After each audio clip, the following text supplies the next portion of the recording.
오늘 말씀의 제목이 같이 한번 읽어볼까요? 이래도 감사하지 않을래?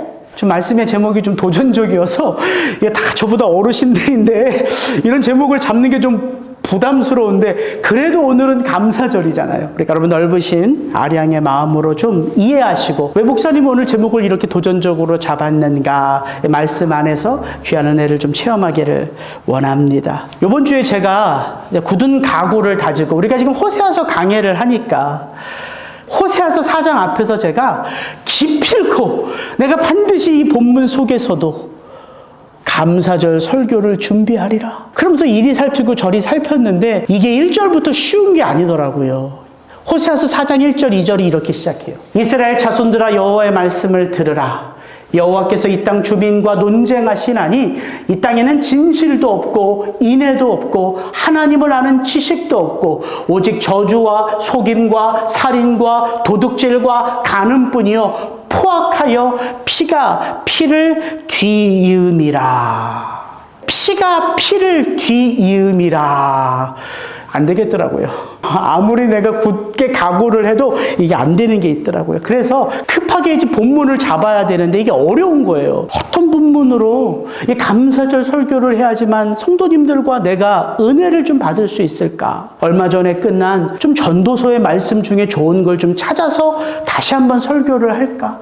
성경에 감사라는 단어는 도대체 어디에 가장 먼저 나올까? 이런저런 생각을 제가 해보는 거예요. 성경 검색창에 이런저런 검색을 하다가 문득 아이디어가 하나 떠올랐어요. 이런 아이디어. 도대체 성경 가운데 감사라는 단어가 가장 많이 언급되는 성경의 장은 무엇일까?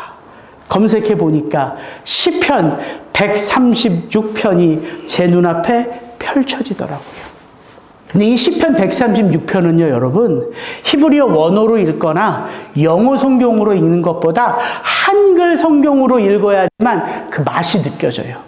왜냐하면 이 한글 성경의 시편 136편은 1절부터 26절까지 모든 절이 뭐로 도배되어 있다? 감사로 도배되어져 있다. 이거예요. 그래서 제가 느꼈어요. 야, 우리의 인생이 감사로 도배되는 것처럼 벅찬 감동의 인생이 또 있을까? 여러분, 그게 멋진 인생 아닙니까? 내가 지금 어떤 상황 속에 있어도, 내가 지금 어떤 시련 가운데 있어도 내 삶이 감사로 충만해진 것, 이것이 진정 하나님이 우리를 구원하신 목적이고 이유 아니겠어요? 야, 하나님이 정말 기가 막히게 설교할 본문을 주시는구나. 이게 딱 이 옷처럼 안성맞춤이더라고요. 여러분, 감사는요, 점점 더 깊어져야 돼요. 마치 저와 여러분이 거듭난 이후 우리의 믿음이요, 딱 그 수준에 머물러 있으면 어떻게 돼요? 이것처럼 수치스러운 게 없는 거예요. 그래서 하나님이 택하신 백성을 구원해 내되 그의 구원의 시작으로부터 그의 구원의 마침으로까지 뭘 자라게 하신다고요? 믿음을 자라게 하신다고요. 감사가 이와 같은 거라고요. 우리의 구원이 날마다 자라가는 것처럼 저와 여러분의 감사는 날마다 더 깊어져야 돼요. 그래서 우리가 세상 사람들이 하는 감사와는 차원이 다른 감사로 나아갈 수 있는 거예요. 또한 감사는요, 바로 이 순간 고백해야 될 믿음이어야 해요. 감사는 결코 미루는 것이 아닙니다. 내일로, 다음으로 미루는 게 아니에요. 이 자리에 앉아 계신 여러분과 저, 그 누군들, 내일을 오늘처럼 맞이하며 살아갈 수 있다 자부하는 분들이 있습니까? 그런 분들은 없어요. 그냥 우리는 오늘을 살아갈 뿐이에요. 물론 우리가 미래를 생각하죠. 1년 뒤를, 5년 뒤를, 10년 뒤를 생각하며 저축도 하고 투자도 하고 계획도 세우지요. 그러나 우리는 알아요. 내일은 내게 속한 단어가 아님을 알아요. 우리는 다만 내일을 주관하시는 그 하나님 안에서 다만 연약하고 유한한 나의 삶이 내일의 주인인 당신 안에 있습니다 생각하며 오늘 우리의 삶 속에 감사를 채워가는 거예요. 그래서 감사는요, 감정으로 하는 고백이 아니에요. 믿음으로 하는 고백이에요. 그래서 감사는 오직 믿음이라는 것이죠. 믿음이 있는 자가 진정 하나님 앞에 감사할 수 있다는 것이지요. 그런 의미에서 오늘 우리가 함께 읽은 시편 136편은 왜 우리가 이 감사를 우리의 온 마음에 담아 우리의 입술로 고백하며 찬양해야 하는지를 정말 매 절마다 구구절절 우리에게 가르쳐주고 있다는 사실이에요. 이 시편 136편에서 특별히 정말 이 매 절마다 고백하는 이 시편 기자의 고백, 이 네 가지가 반복돼요. 감사하라, 이게 매 절마다 반복되고요. 그 감사를 누구를 향하여 하라? 여호와가 매 절마다 반복돼요. 그럼 그 여호와는 어떤 분인가? 예, 그분은 우리를 향하여 인자하신 분이라는 게 매 절마다 반복돼요. 그 인자하심은 어떻게 우리의 삶을 덮는다고요?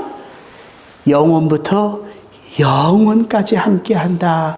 이 네 가지 표현이 이 시편 136편에는 한 절도 빠짐없이 언급되어져 있어요. 그래서 이 네 가지 표현 가운데 감사하라는 전체 설교의 주제니까 이 세 가지를 여러분과 좀 함께 나누며 은혜를 나누기 원합니다. 첫째, 여호와 하나님. 여러분 살다 보면 정말 기뻐해야 할 많은 상황들을 경험하죠. 정말 이 기쁨은요, 순간순간 찾아와요. 그래서 인생 살만 나는 거 아닙니까? 갑자기 아내가 진급했대. 진급은 아내가 있는데 왜 제가 기뻐요? 월급이 늘어나잖아요, 월급이. 봉급이 늘어나니까 저도 기뻐할 수 있는 거지. 기쁨은 이렇게 내 주변에 있는 사람에게 찾아오는 그 놀라운 일들 속에서도 기뻐할 수 있는 거예요. 우리 다은이 제가 수학을 가르치는데 수학을 가르치다가 상처를 너무 많이 줘가지고요. 두고두고 보다가 와이프가 여보, 안 되겠다.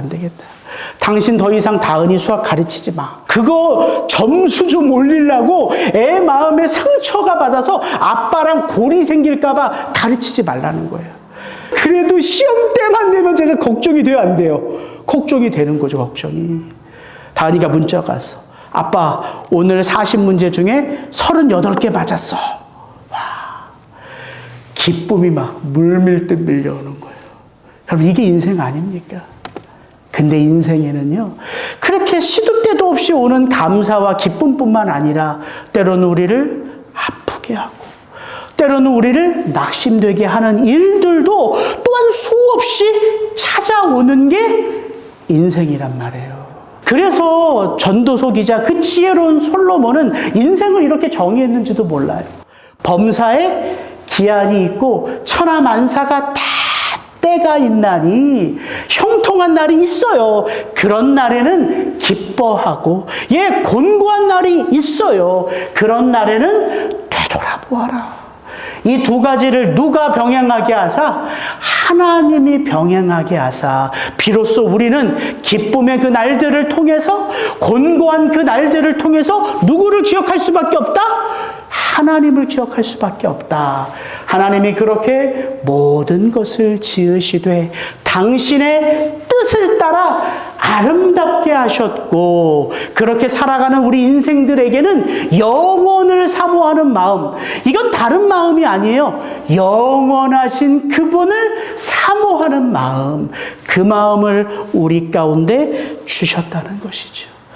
여러분, 그 하나님이 바로 구원의 하나님이요, 창조의 하나님이요, 우리를 돌보시는 언약의 하나님, 여호와 야훼 하나님이라는 사실입니다. 그러므로 감사는요, 나를 집중할 때에는 우리는 내게 일어나는 좋은 일들 속에서, 내 삶의 주변에서 일어나는 기뻐하는 일들 속에서 감사의 이유를 찾아요.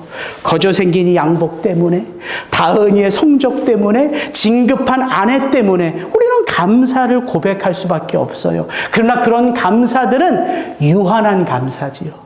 제한된 감사지요. 세상에 있는 사람들도 다 고백할 수 있는 감사일 뿐이에요.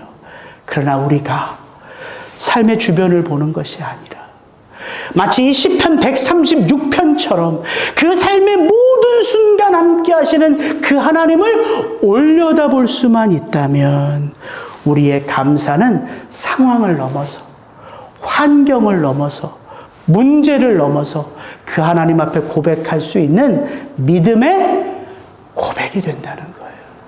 여러분, 이게 감사의 파워입니다. 그래도 1절부터 26절까지 오직 누구를 노래해요? 여호와 하나님. 그 하나님은 어떤 분이신지를 노래하고요. 그 하나님은 도대체 나의 삶 속에, 우리 민족의 삶 속에 무엇을 행하셨는지를 노래한다고요. 우리 같이 한번 살펴볼까요? 여호와께 감사하라. 그는 선하시며 그 인자하심이 영원함이로다. 신들 중에 뛰어난 하나님께 감사하라. 그 인자하심이 영원함이로다. 하나님이 어떤 분이신지를 노래하는 거예요. 그러면서 그의 노래는 이렇게 깊어지기 시작합니다. 지혜로 하늘을 지으신 이에게 감사하라. 그 인자하심이 영원함이로다. 땅을 물 위에 펴신 이에게 감사하라. 그 인자하심이 영원함이로다. 하늘에 빛을 주신 하나님께 감사하라. 그 인자하심이 영원함이로다. 그 하나님이 무슨 하나님이에요? 창조의 하나님이심을 노래하는 거예요. 그렇게 그의 노래는 더 깊어지기 시작합니다. 그 하나님이 어떤 하나님이에요? 애굽의 장자를 치신 이에게 감사하라. 그 인자하심이 영원함이로다. 이스라엘을 그들 중에서 인도하여 내신 이에게 감사하라. 그 인자하심이 영원함이로다. 강한 손과 펴신 팔로 인도하여 내신 이에게 감사하라. 그 인자하심이 영원함이로다. 홍해를 가르신 이에게 감사하라. 그 인자하심이 영원함이로다. 그 하나님은 어떤 하나님이에요? 구원의 하나님이에요. 구속의 하나님. 우리의 삶을 애굽의 노예에서 구출해내신 그 하나님. 그리고 그의 노래는 이렇게 완성됩니다. 우리를 비천한 가운데에서도 기억해 주신 이에게 감사하라. 그 인자하심이 영원함이로다. 우리를 우리의 대적에게서 건지신 이에게 감사하라. 그 인자하심이 영원함이로다. 모든 육체에게 먹을 것을 주신 이에게 감사하라. 그 인자하심이 영원함이로다. 어떤 하나님이에요? 우리의 인생을 그냥 두지 아니하시고 돌보시는 그 하나님을 향한 시편 기자의 감사. 여러분, 이 놀라운 창조의 하나님, 구속의 하나님, 우리를 돌보시는 하나님을 향한 이 감사를요, 만약에 저와 여러분이 이스라엘의 하나님은 어떤 분이신가 생각하며 성경을 펴서 이 시편 136편을 쭉 읽어 내려간다고 생각을 해보십시오. 그럼 이건 단지 이런 깨달음을 주는 거예요. 아, 이스라엘의 하나님은 이런 하나님이시구나. 감탄해서 끝나요. 순간의 감탄에서 끝나요. 근데 이 한 절 한 절을요, 눈으로 읽고 이스라엘의 하나님으로 읽는 것이 아니라 나의 삶 속에 나를 구원하신 하나님으로 읽어 내려가고 노래하기 시작한다면 이 한 절 한 절을 읽어가며 그 하나님은 우리의 삶 속에 우리의 믿음을 고백하게 만드는 나의 주, 나의 하나님으로 우리의 삶 가운데 함께 하심을 떠올리게 한다고요. 여러분, 이게 찬송의 파워예요. 그래서 소리를 내어 읽는 것과 눈으로 보는 게 달라요. 운율 있는 곡조처럼 이걸 소리를 내어 읽어가는 게 시편을 맛보는 맛이 다르다고요. 그래서 이스라엘 백성들이 다 같이 모여 이 시편 136편을 노래했던 거예요. 그 인자하심이 영원함이로다. 수만 명이 그걸 외친다고 생각해 보십시오. 여러분, 그게 감동 아니겠어요? 나의 인생 가운데 함께 하시는 그 한 절 한 절 나의 삶 속에 깃든 그 하나님의 하나님 되심을 내 온 마음에 담아 입술을 열어 찬송하는 그 기쁨, 그것이 시편이란 말이죠. 이스라엘 백성들이 그들의 그 인생 가운데 하나님을 가장 처음 체험했던 때는 다른 때가 아니에요. 애굽의 노예로 있을 때예요. 그 전까지는 아브라함의 자손들, 특별히 야곱의 12 아들들이 이제 요셉을 통해서 애굽으로 넘어오잖아요. 73명이 애굽으로 넘어와요. 근데 그 시간이 장장 430년이 지나가면서 그 73명은요 200만 명이 되는 사람이 되었어요. 근데 그 자자손손들은 430년이 흘러가면서 결국은 그들의 조상 아브라함을 만나주신 하나님을 이야기로만 들었을 뿐이에요. 그런 그들이 그 하나님의 실체를 목격하기 시작해요. 바로 그 신음하는 애굽에서. 모세는 그 장면을 우리에게 이렇게 소개하죠.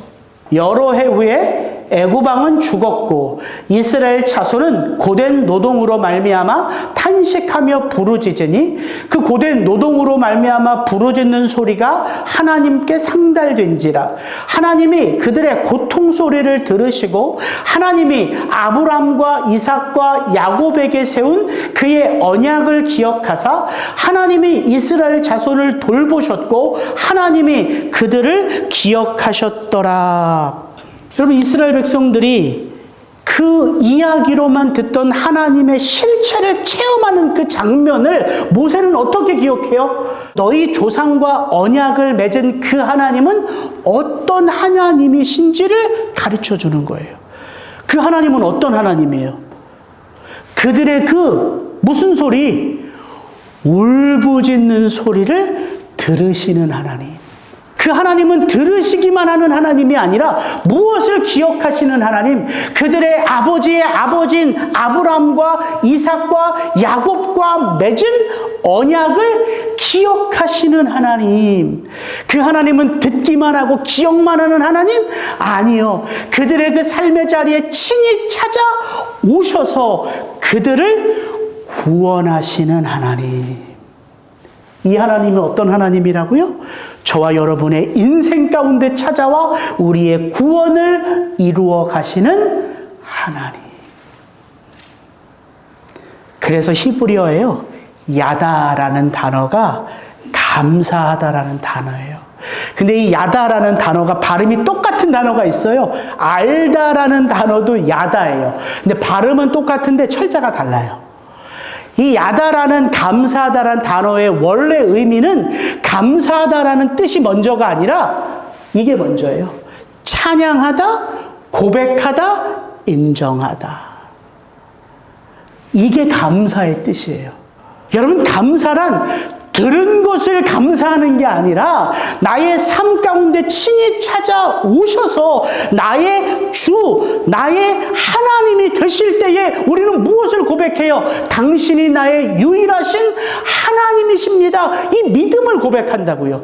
그러니까 감사하다는 단어의 의미는 나의 삶 가운데 함께 하시는 하나님을 향한 믿음의 고백이요. 그 하나님은 전능하시다라는 인정이요. 그 고백과 인정이 우리의 마음에 담겨져 우리의 입술을 열어 그 하나님을 향한 감사로 세상 가운데 선포되는 거라고요. 그래서 감사가 능력이에요.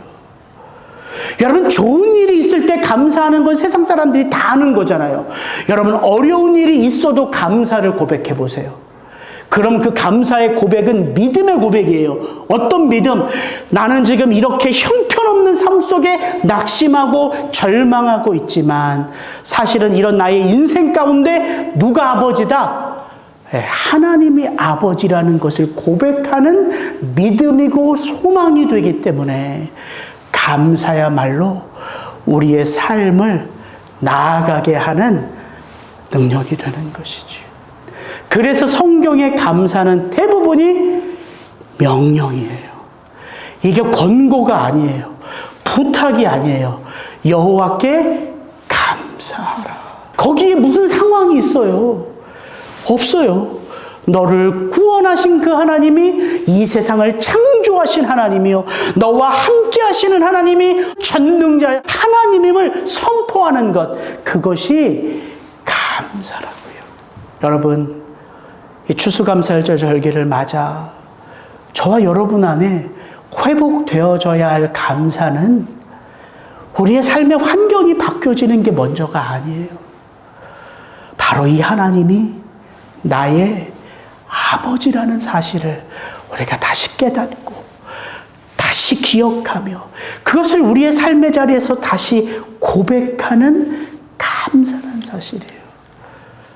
그래서 그 고백이 저와 여러분의 삶 가운데 능력이 되는 줄을 믿습니다.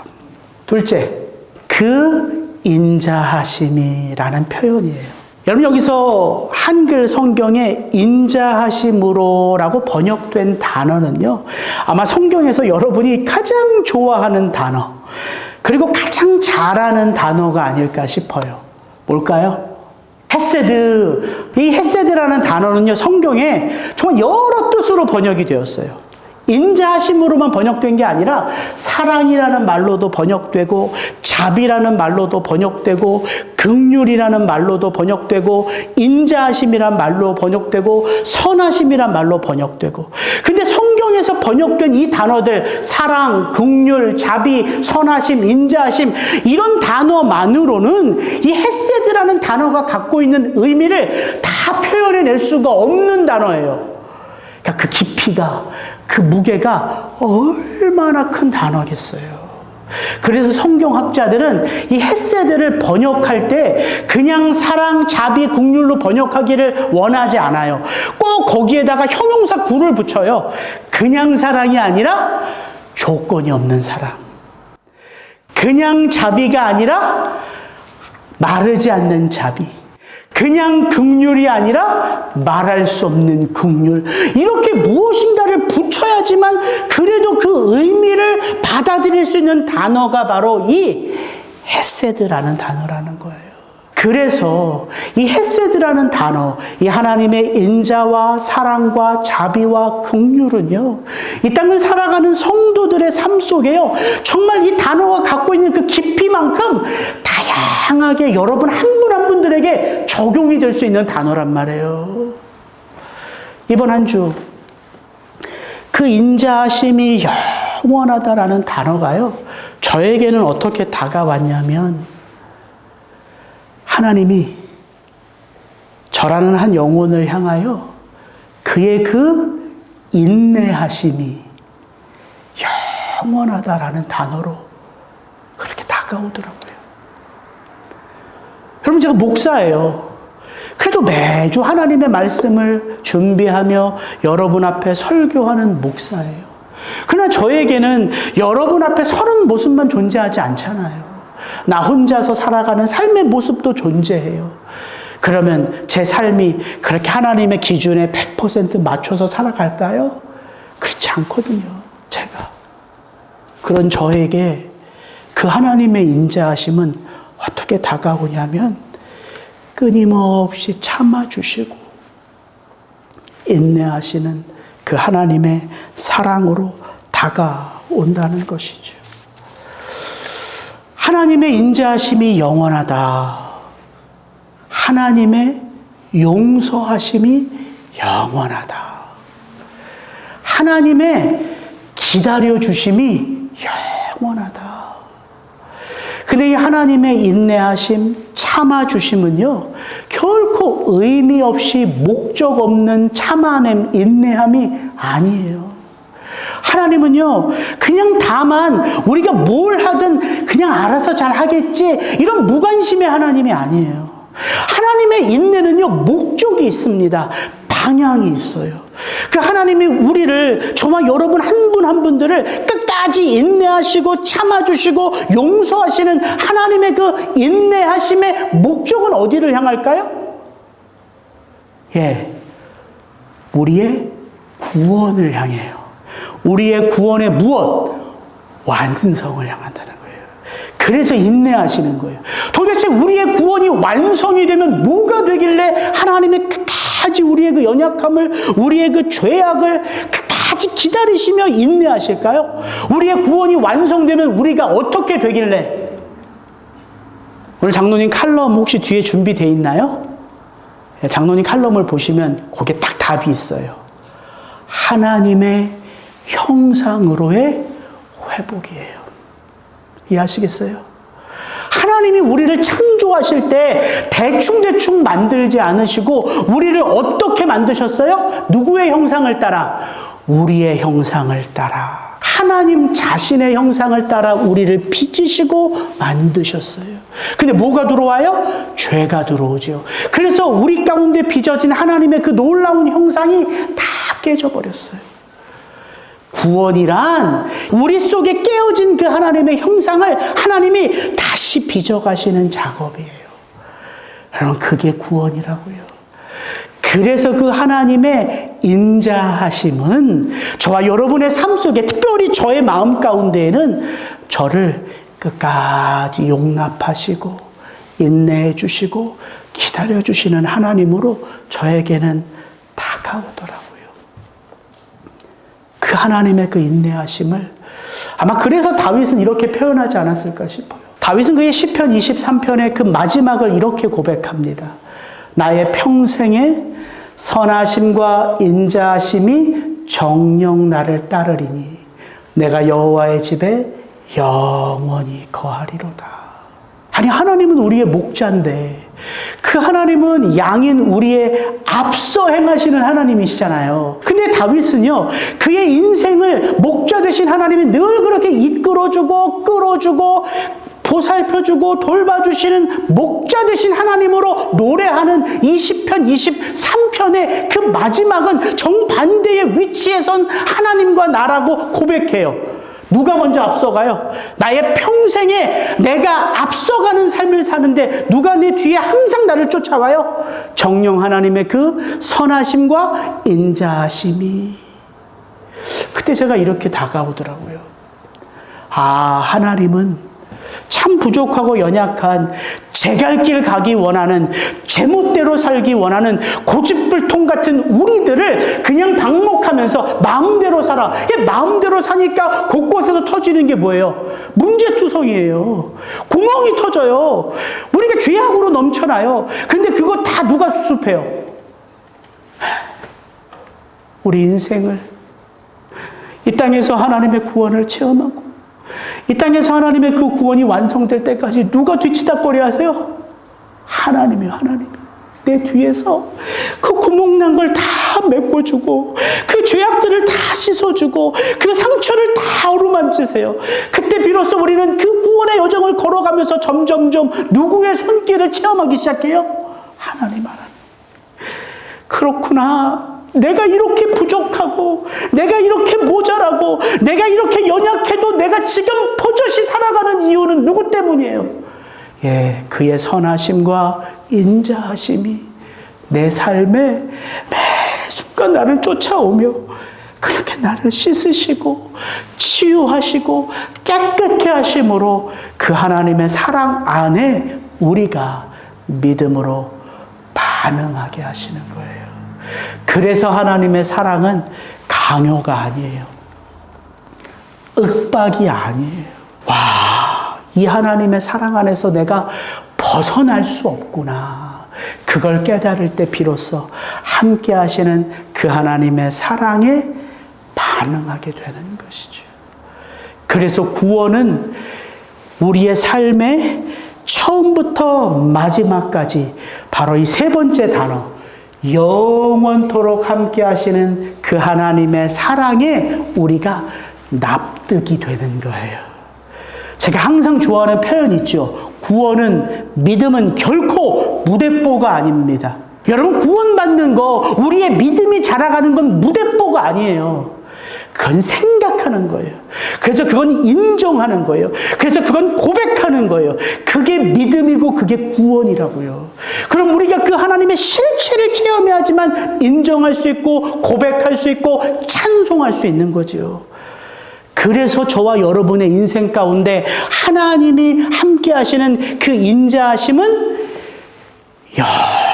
영원하다는 거예요. 저와 여러분은 이 땅에서 유한한 삶을 살아가요. 우리는 참 유한한 삶을 제한된 시간 가운데 살아감에도 불구하고요, 정말 이 땅을 살아가는 그 한 영혼 한 영혼들에게는요, 정말 날마다 짊어지고 가야 할 삶의 질고가 있어요. 여러분, 그 죄의 질고를 그 누가 홀로 감당할 수 있겠습니까? 그 죄의 질고가 다양하게 오잖아요. 우리 성도님 한 분은, 목사님, 제가 엄마이기 때문에 삽니다, 그렇게 고백하는 분도 있어요. 여러분, 그럴 수 있잖아요. 우리 인생 가운데는 그렇게 다양한 삶의 질고들이 다 엎어져 있다고요. 제가 늘 기도하는 제 기도 리스트 가운데 3살짜리 아이가 있어요. 저희 교회에 늘 감사원금 보내주시는 우리 집사님의 조카인데요, 3살이에요. 근데 그 3살짜리에게도, 이제 70 넘은 장로님에게도 삶의 질고는요, 예측할 수 없이 찾아오는 게 인생이에요. 그게 우리라고요. 그렇게 우리가 이 삶의 질고를 짊어지고 나아가고 살아가는 거예요. 그런 유한한 삶을 살아가는, 그 질고 가운데 살아가는 인생들에게 하나님이 주신 위로는 이 한 단어예요. 너를 향한 그 인자하심이 영원함이라. 정말 저는 이 말씀을 묵상하면 묵상할수록 이 영원이라는 단어가요, 저를 이렇게 짓누르는데, 나쁜 의미가 아니라 저를 이렇게 짓누르면서 순전하게 하나님만 남게끔 제 삶의 무게를 꽉 누르는 것 같은 이 무게를 느꼈어요. 여러분, 우리는 오늘을 살아가는 존재예요. 우리 가운데 그 누구도 내일이 오늘처럼 올지를 몰라요. 오직하면 예수님도 그렇게 말씀하셨어요. 오늘 하루 염려하면 족하다. 얘야, 내일 일은 내일이 염려할 거야. 내일까지 생각하지 마. 위를 올려다봐 너의 천부 하나님 아버지를 보는 것으로 좋게. 여러분, 이렇게 우리는 오늘만을 살아가요. 근데 이런 오늘만을 살아가는 우리가 오늘 짊어져야 할 그 삶의 질고가 너무 무겁다고 투정할 때에, 그런 우리들 한 분 한 분들을 향하여 하나님이 주신 위로는 어떤 단어라고요? 영원이란 단어라고요. 이 하루와 영원을 비교해 보세요. 이건 말할 수 없는 은혜예요. 그래서 제가 오늘 제목을 그렇게 잡은 거예요. 여러분, 이 하나님이 저와 여러분의 오늘 이 인생 가운데 그의 그 헷세디의 사랑 안에서 우리를 영원토록 붙들고 돌보고 계심에도 불구하고, 여러분, 이래도 감사하지 않을래요? 이 제목이란 말이에요. 이제 2023년 얼마 남지 않았습니다. 여러분, 우리가 자꾸 상황에 휩쓸리다 보면, 우리의 주변의 삶에 휩쓸리다 보면, 감사는 결국은 내게 일어나는 좋은 일들로 인한 감사밖에 없어요. 근데 하나님은 오늘 저와 여러분에게 특별히 감사절 절기를 맞아 도전하십니다. 감사는 누구에게 하는 거예요? 여호와에게. 무엇 때문에 하는 거예요? 여호와로 말미암아 하는 게 감사다. 사랑하는 아들아, 딸아, 너의 그 감사의 고백이 너의 눈을, 너의 귀를, 너의 마음을 활짝 열 것이다. 누가 함께하고 있음을, 그 영원하신 하나님이 우리의 삶에 함께하고 계심을 보게 하고 듣게 하고 깨닫게 하는 주문 같은 한마디, 그게 뭐라고요? 여호와께 감사하라. 이 고백이란 말입니다. 같이 기도하겠습니다. 이 시간 여러분 함께 기도할 때에, 제가 모세가 그 가나안 땅을 바라보며 그 가나안 땅에 들어가지는 못하고, 다만 이스라엘의 그 광야 2세대 백성들에게 유언같이 남긴 그 모세의 그 설교 가운데 한 대목을 제가 여러분에게 한번 읽어드릴게요. 이 말씀 한번 들으시고 우리 같이 한번 기도하기를 바랍니다. 모세는 이스라엘 백성들, 그 자녀들에게 이렇게 선포합니다. 영원하신 하나님이 너의 처소가 되시니 그의 영원하신 팔이 내 아래 있도다. 이스라엘이여, 너는 행복한 사람이로다. 여호와의 구원을 너같이 얻은 백성이 누구이겠느냐? 그는 너를 돕는 방패시요 내 영광의 칼이시로다. 같이 기도하지요.